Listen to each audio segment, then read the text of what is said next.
কলকাতা বিমানবন্দরগামী রাস্তায় দাঁড়িয়ে রয়েছি।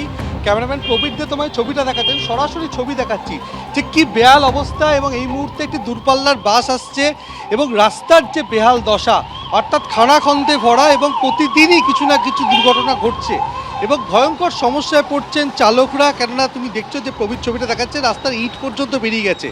এই ছবিটা নতুন নয়, ফি বছর বর্ষা এলেই বেলগড়িয়া এক্সপ্রেসওয়ের এই ছবি ধরা পড়ে এবং সেখানে দেখা যাচ্ছে গর্তে ভর্তি, এবং এই যে জায়গা সেখানে দেখা যাচ্ছে পুরো গর্তে এমনকি ইট পর্যন্ত বেরিয়ে গেছে এবং রাস্তার বেহাল দশা, এবং তাতে গাড়ি চালকদের চালাতে সমস্যা হচ্ছে।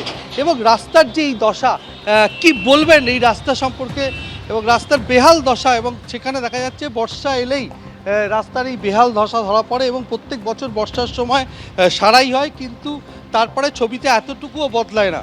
অর্থাৎ যেভাবে তুমি দেখতে পাচ্ছ যে রাস্তার কঙ্কাল বেরিয়ে পড়েছে, এবং এই যে এয়ারপোর্টগামী রাস্তা, অর্থাৎ গুরুত্বপূর্ণ রাস্তা, অর্থাৎ দুর্গাপুর এক্সপ্রেসওয়ের সঙ্গে সংযোগ স্থাপনকারী কলকাতা এবং উত্তর চব্বিশ পরগনার এই বেলঘড়িয়া এক্সপ্রেসওয়ে, এবং যেখানে কল্যাণী এক্সপ্রেসওয়ের সঙ্গে সংযুক্ত হচ্ছে ঠিক তার আগের ক্রসিং রবীন্দ্রনগরে বেহাল অবস্থা এবং খানাখন্দে ভরা, এবং চালকরা প্রতিদিন গাড়ি চালাতে সমস্যায় পড়ছেন। শুধু সমস্যা সমস্যায় জেরবার হচ্ছেন এখান দিয়ে যারা যাচ্ছেন সেই সমস্ত গাড়ির যাত্রীরা। ধন্যবাদ।